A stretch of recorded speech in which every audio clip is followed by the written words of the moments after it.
இன்னைக்கு வீடியோல வந்து பாத்தீங்க அப்படின்னா நம்மளோட PF அக்கவுண்ட்டை வந்துட்டு எந்த ஒரு டாக்குமெண்ட்டும் அப்லோட் பண்ணாம நம்மளோட PF அமௌண்ட்டை வந்து கிளைம் பண்ண முடியும். அதுக்கான ஒரு அப்டேட் வந்து வந்திருக்குது அப்படின்னு சொல்லி நம்ம லாஸ்டா ஒரு வீடியோஸ்ல வந்து அப்லோட் பண்ணியிருந்தோம். அதுல வந்து பாத்தீங்கன்னா ஒரு சில பேங்கை லிங்க் பண்ணவங்களுக்கு வந்து டாக்குமெண்ட் வந்து கேக்குது, ஒரு சிலருக்கு வந்து டாக்குமெண்ட் வந்து கேட்கல. ஸோ நீங்க வந்து எந்த பேங்க் அக்கவுண்ட்டை உள்ள KYCல லிங்க் பண்ணியிருக்கீங்க, உங்களுக்கு வந்து டாக்குமெண்ட் வந்து கேட்குதா இல்லையா, இதை வந்து கமெண்ட் பண்ணுங்க அப்படின்னு சொல்லி கேட்டிருந்தேன். நம்மளோட சப்ஸ்கிரைபர் அண்ட் வியூவர்ஸ் நிறைய பேர் வந்து பாத்தீங்கன்னா அவங்களோட அக்கௌண்ட்டை செக் பண்ணி அவங்க வந்து எந்த பேங்க் அக்கௌண்ட்டை லிங்க் பண்ணியிருக்கோம், எனக்கு வந்து டாக்குமெண்ட் வந்து கேக்குதா இல்லையா அப்படின்னு வந்து கமெண்ட் பண்ணியிருந்தாங்க.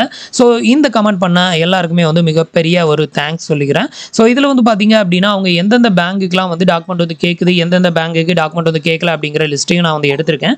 அது மட்டும் இல்லாமல் யாருக்கெல்லாம் வந்து இந்த டாக்குமெண்ட் வந்து கேட்குது, யாருக்கெல்லாம் வந்து கேட்கல, உங்களுக்கும் இது மாதிரி டாக்குமெண்ட் கேட்காம கிளைம் வந்து ப்ராசஸ் வந்து பண்ணணும் அப்படின்னா அதுக்கு நீங்கள் என்ன பண்ணணும், இதை பற்றின ஃபுல் ப்ராசஸ் டீட்டெயிலையும் தான் இந்த வீடியோவில் பார்க்க போகிறோம். ஸோ அதுக்கு முன்னாடி இது மாதிரி PF அக்கௌண்ட் ரிலேட்டடான இன்ஃபர்மேஷனை தெரிஞ்சுக்க மறக்காமல் நம்மளோட சேனலுக்கு சப்ஸ்கிரைப் பண்ணிக்கோங்க. கூடவே வர பெல் ஐகான்ஸ்ல ஆல் அப்படிங்கறத கிளிக் பண்ணி வச்சிட்டீங்க அப்படின்னா நம்ம சேனல்ல வரக்கூடிய எல்லா வீடியோஸையும் மிஸ் பண்ணாம பார்க்கலாம். சோ ஃபர்ஸ்ட் வந்து பாத்தீங்க அப்படின்னா யாருக்கெல்லாம் வந்துட்டு இந்த பேங்க் அக்கவுண்ட் வந்து நீடட் அப்படின்னு சொல்லி கேக்குது அப்படிங்கறத பார்க்கறதுக்கு முன்னாடி நம்மளோட சப்ஸ்கிரைபர் அண்ட் வியூவர்ஸ் நிறைய பேர் வந்து கமெண்ட் பண்ணிட்டாங்க. அதுல வந்து எந்த பேங்குக்குலாம் வந்து டாக்குமெண்ட் வந்து அப்லோட் பண்றது கேட்கல அப்படிங்கறதையும், எந்த பேங்க் லிங்க் பண்ணியிருந்தா டாக்குமெண்ட் வந்து அப்லோட் பண்ண கேக்குது அப்படிங்கறதையும் நான் வந்து எடுத்திருக்கேன். ஸோ இதுல வந்து பாத்தீங்க அப்படின்னா ICICI பேங்க், IOB பேங்க் இது வந்து பாத்தீங்க அப்படின்னா லிங்க் பண்ணியிருக்கிற நிறைய பேருக்கு வந்து டாக்குமெண்ட் வந்து கேட்கல, நிறைய பேருக்கு வந்து டாக்குமெண்ட் வந்து கேட்குது. ஸோ இதை வந்து எதுக்கு வந்து இப்படி ஒரே பேங்க் வந்து டாக்குமெண்ட் அப்லோட் பண்ண சொல்லியும் சொல்லாமையும் ஒரு சிலருக்கு வந்து கேட்குது ஏன் அப்படிங்கிறதையும், ஸோ இந்த டாக்குமெண்ட் அப்லோடு பண்ணாமல் கிளைம் பண்ணணும் அப்படின்னா அதுக்கு என்ன பண்ணணும் அப்படிங்கிறதையும் ஃபர்ஸ்ட் வந்து பார்த்துடலாம். ஸோ ஃபர்ஸ்ட் வந்து பார்த்தீங்கன்னா என்னோட ஃப்ரெண்டு ஒருத்தருக்கு நான் வந்து கிளைம் பண்ணேன். அவர் வந்து கொட்டாக் பேங்கை லிங்க் பண்ணியிருக்காரு. ஸோ அவருக்கு வந்து டாக்குமெண்ட் வந்து கேட்டுச்சு. இதை லாஸ்ட் வீடியோஸில் நம்ம எக்ஸ்பிளைன் பண்ணியிருந்தோம். இன்னொரு ஃப்ரெண்டு வந்து பார்த்தீங்கன்னா IOB பேங்க் லிங்க் பண்ணியிருந்தாரு. அவருக்கு டாக்குமெண்ட் வந்து கேட்கல. நம்மளோட சப்ஸ்கிரைபர் நிறைய பேர் IOB பேங்க் நான் லிங்க் பண்ணியிருக்கேன், டாக்குமெண்ட் வந்து கேட்குது அப்படின்னு வந்து சொல்லியிருந்தாங்க. இது எதனால வந்து இந்த டாக்குமெண்ட் வந்து கேட்குது அப்படின்னு கேட்டிங்கன்னா இது வந்து டிபெண்ட் ஆன் பேங்கை டிபெண்ட் பண்ணி இல்லை.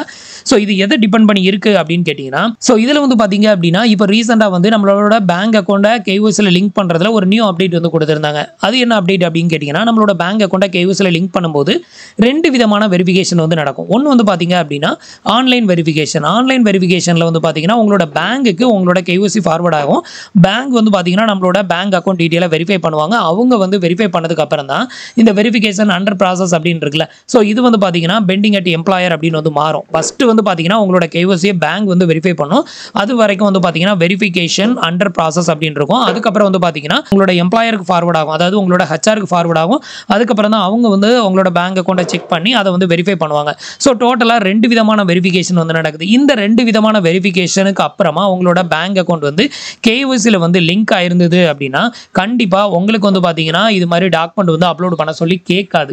ஸோ இதுலயே என்ன சொல்லியிருப்பாங்க அப்படின்னு பாத்தீங்கன்னா உங்களோட பேங்க் அக்கௌண்ட் வந்து பாத்தீங்கன்னா online verification by the bank and has been digitally sign by the employer. அதாவது டோட்டலா ரெண்டு விதமான வெரிஃபிகேஷனுக்கு அப்புறமா உங்களோட பேங்க் அக்கௌண்ட் வந்து KYCல லிங்க் பண்றதுனால உங்களுக்கு வந்து பாத்தீங்கன்னா பேங்கோட செக் லீஃபோ பாஸ்புக்கோ இல்ல ஸ்டேட்மெண்ட்டையோ அப்லோட் பண்ணணும் அப்படின்னு கட்டாயம் கிடையாது அப்படின்னு இங்க நோட்ஸ் வந்து மென்ஷன் பண்ணியிருப்பாங்க.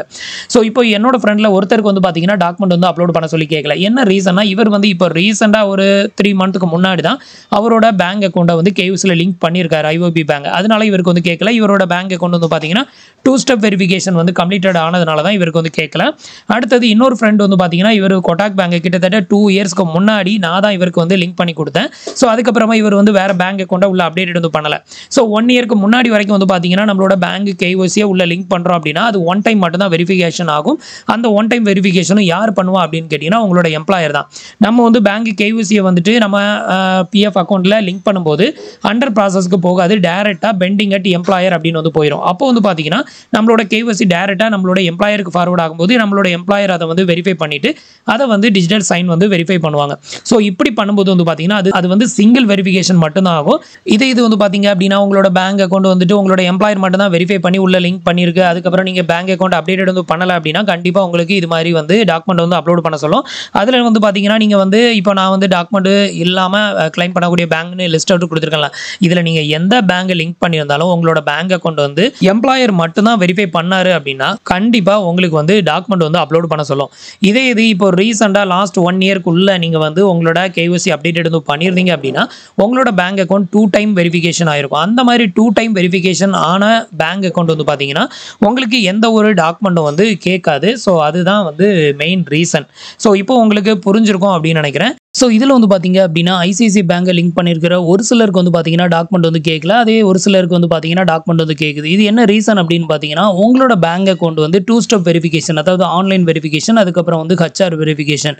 இவங்க 2 பேரோட வெரிஃபிகேஷனுக்கு அப்புறம் உங்களோட பேங்க் அக்கௌண்ட் லிங்க் ஆயிருந்தது அப்படின்னா கண்டிப்பாக உங்களுக்கு டாக்குமெண்ட் வந்து கேட்காது.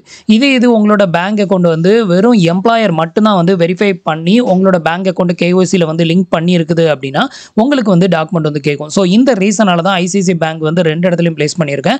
அதே மாதிரி இந்தியன் ஓவர்சீஸ் பேங்குமே வந்து ஒரு சிலர் வந்து எனக்கு வந்து டாக்குமெண்ட் வந்து கேட்குது அப்படின்னு சொல்லியிருந்தாங்க. ஸோ அப்படி டாக்குமெண்ட் வந்து கேட்குது அப்படின்னா ஸோ அதுக்கு என்ன காரணம் அப்படின்னு பார்த்தீங்கன்னா உங்களோட பேங்க் அக்கௌண்ட்டை டேரெக்டாக HR மட்டும் தான் வெரிஃபை பண்ணியிருப்பாங்க. ஆன்லைன் வெரிஃபிகேஷன் அப்படிங்கிற ஒன்று வந்து போயிருக்காது.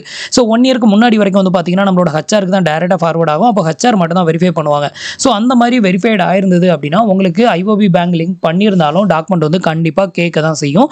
இது இப்போ ரீசெண்டாக ஒரு 1 இயர்க்குள்ளே நீங்கள் வந்து KYC அப்டேட் வந்து பண்ணியிருந்தீங்க அப்படின்னாலும் இல்லை உங்களோட பேங்க் அக்கௌண்ட் வந்துட்டு 2 step verification, first online verification ஆகி அதுக்கப்புறம் உங்களோட HR வெரிஃபை பண்ணி லிங்க் பண்ணியிருந்தார் அப்படின்னா கண்டிப்பாக உங்களுக்கு IOB பேங்க்குக்கு வந்து டாக்குமெண்ட் வந்து கேட்டிருக்காது. அதே மாதிரி இந்தியன் பேங்கை லிங்க் பண்ணியிருக்கிற மோஸ்ட் ஆஃப் ஆல் யாருக்குமே வந்துட்டு டாக்குமெண்ட் வந்து கேட்கல. என்ன ரீசன்னா அவங்களுக்கு வந்து 2 ஸ்டெப் வெரிஃபிகேஷன் ஆயிருக்கும். இதில் வந்து நம்மளோட சப்ஸ்கிரைபர் மென்ஷன் பண்ணியிருக்கிற இந்த 10 பேங்க்குமே வந்து பார்த்தீங்கன்னா கண்டிப்பாக அவங்களுக்கு வந்து 2 ஸ்டேஜ் ஆஃப் வெரிஃபிகேஷன் வந்து நடந்திருக்கும். ஸோ அந்த காரணத்தினால தான் வந்து பார்த்தீங்கன்னா இவங்களுக்கு வந்து டாக்குமெண்ட் வந்து கேட்கல. இந்த 8 பேங்க் லிங்க் பண்ணியிருக்கிறவங்களுக்கு டாக்குமெண்ட் வந்து கேட்குது அப்படின்னு சொல்லியிருக்காங்களா. இது என்ன ரீசன் அப்படின்னு பார்த்தீங்கன்னா அந்த 2 ஸ்டேஜ் ஆஃப் வெரிஃபிகேஷன் வந்து கண்டிப்பாக இந்த பேங்கை லிங்க் பண்ணியிருக்கிற யாருமே வந்து அவங்களுக்கு பண்ணியிருக்க மாட்டாங்க. அதாவது இவங்க வந்து கொஞ்ச நாளைக்கு முன்னாடி, அதாவது ஒரு 1 இயருக்கு முன்னாடியே அவங்களோட பேங்க் அக்கௌண்ட்டை லிங்க் பண்ணியிருந்தாங்க அப்படின்னா அந்த டைம்லலாம் வந்து ஆன்லைன் வெரிஃபிகேஷன் அப்படிங்கிற ஒரு ப்ராசஸ் வந்து இல்லை. அப்போ வந்து சிங்கிள் வெரிஃபிகேஷன் மட்டும்தான் நடந்திருக்கும். ஸோ அந்த மாதிரி வெரிஃபிகேஷன் நடந்திருந்த பேங்க் அக்கௌண்ட்டுக்கு வந்து பார்த்தீங்கன்னா டாக்குமெண்ட் வந்து கேட்குது. ஸோ இது வந்து பேங்கை டிபெண்ட் பண்ணி இல்லை, உங்களோட பேங்க் KYC வந்து 2 ஸ்டேஜ் ஆஃப் வெரிஃபிகேஷன் நடந்திருந்ததுன்னா உங்களுக்கு வந்து டாக்குமெண்ட் வந்து தேவைப்படாது. உங்களுக்கு வந்து வெறும் சிங்கிள் வெரிஃபிகேஷனில் உங்களோட KYCயில் பேங்க் அக்கௌண்ட் லிங்க் ஆயிருந்தது அப்படின்னா கண்டிப்பாக வந்துட்டு உங்களுக்கு பேங்க் அக்கௌண்ட்டோட டாக்குமெண்ட் வந்து அப்லோட் பண்ண வேண்டியது கண்டிப்பாக இருக்கும். ஸோ இதுதான் வந்து பார்த்தீங்கன்னா மேஜர் ரீசன். இப்போ SBI பேங்க் லிங்க் பண்ணியிருக்கிற யாரும் இப்போ ரீசெண்ட் டேஸில் லிங்க் பண்ணியிருக்காங்களா என்னன்னு தெரியல. ஸோ SBI பேங்க் இப்போ ரீசெண்ட் டேஸில் யாராவது வந்துட்டு லாஸ்ட் 1 இயர்க்குள்ள KYCயில் லிங்க் பண்ணிங்க அப்படின்னா உங்களுக்கு டாக்குமெண்ட் வந்து கேட்குதா இல்லை அப்படிங்கிறத மறக்காம கமெண்ட்ல சொல்லுங்க. ஸோ இதில் வந்து பார்த்தீங்கன்னா இந்த 8 பேங்க் வந்து டாக்குமெண்ட் நீடட் அப்படின்னு சொல்லி நம்மளோட சப்ஸ்கிரைபர் வந்து கமெண்ட் பண்ணியிருக்காங்க. இந்த 8 பேங்க்ல நீங்க ஏதாவது பேங்கை வந்து இப்போ ரீசெண்ட் டேஸ்ல அப்டேட் வந்து பண்ணியிருக்கீங்க அப்படின்னா உங்களுக்கு டாக்குமெண்ட் வந்து கேட்குதா இல்லையா அப்படிங்கிறத மறக்காம கமெண்ட்ல சொல்லுங்க. ஸோ உங்களுக்கு டாக்குமெண்ட் வந்து எதுவுமே கேட்காம நீங்க PF அமௌண்ட்டை வந்து கிளைம் பண்ணணும் அப்படின்னா உங்களோட பேங்க் KYCயை மறுபடியும் அப்டேட் வந்து பண்ணுங்க. ஆல்ரெடி நீங்க என்ன பேங்க் லிங்க் பண்ணியிருக்கீங்களோ அதே பேங்கை அகைன்ஸ்ட் லிங்க் பண்ண முடியாது. ஸோ அதுக்கு பதிலாக வேற பேங்க் அக்கௌண்ட்டை உள்ள லிங்க் பண்ணுங்க. அப்படி லிங்க் பண்ணும்போது அது 2 ஸ்டெப் வெரிஃபிகேஷனுக்கு போகும். அப்படி போகும்போது உங்களுக்கு கிளைம் பண்ணும்போது அது அட்வான்ஸாக இருந்தாலும் சரி, ஃபுல் அமௌண்ட்டாக இருந்தாலும் சரி, உங்களுக்கு டாக்குமெண்ட் வந்து கேட்காது. இது எதுக்காக வந்துட்டு டாக்குமெண்ட் வந்து கேட்கக்கூடாது அப்படின்னு எதிர்பார்க்குறோம் அப்படின்னு கேட்டிங்கன்னா நிறைய பேருக்கு PF கிளைம் வந்து ரிஜெக்டட் ஆகிறதுக்கு மெயின் ரீசன் வந்து பார்த்தீங்கன்னா டாக்குமெண்ட் கிளியராக இல்லை, இல்லை நேம் வந்து மிஸ்டேக்காக இருக்குது, இல்லை நேம் வந்து பிரிண்டட் ஆகலை, இல்லை செக் லீஃபில் நேம் வந்து இல்லை. ஸோ இந்த ரீசனுக்காக நிறைய பேருக்கு ரிஜெக்டட் ஆகுது. ஆனால் நம்ம டாக்குமெண்ட்டே அப்லோட் பண்ணலாமா நம்ம கிளைம் பண்ணுறோம் அப்படிங்கிறப்போ இந்த பர்டிகுலர் ரீசனால் ரிஜெக்டட் ஆகிறத நம்மளால் அவாய்ட் பண்ணலாம். ஸோ இதுக்காக தான் இதை வந்து சொல்கிறது. இப்போ உங்களுக்கு புரிஞ்சிருக்கும் அப்படின்னு நினைக்கிறேன். எந்த மாதிரி பேங்க் அக்கௌண்ட்டை நம்ம உள்ள லிங்க் பண்ணால் நமக்கு டாக்குமெண்ட் வந்து கேட்கும், எந்த மாதிரி லிங்க் பண்ணியிருந்தோம் அப்படின்னா நமக்கு டாக்குமெண்ட் வந்து கேட்காது அப்படிங்கிறது. ஸோ ஃப்ரெண்ட்ஸ், இன்னைக்கு சொன்ன இந்த அப்டேட் இன்ஃபர்மேஷன் உங்களுக்கு ரொம்பவே யூஸ்ஃபுல்லாகவும் இன்ஃபர்மேட்டிவாகவும் இருந்திருக்கும் அப்படின்னு நினைக்கிறேன். நம்மளோட வீடியோஸ் பிடிச்சிருந்ததுன்னா லைக் பண்ணுங்க, ஷேர் பண்ணுங்க, கமெண்ட் பண்ணுங்க. மறக்காம நம்மளோட சேனலுக்கு சப்ஸ்கிரைப் பண்ணி சப்போர்ட் பண்ணுங்க. தேங்க்ஸ் ஃபார் வாட்சிங்.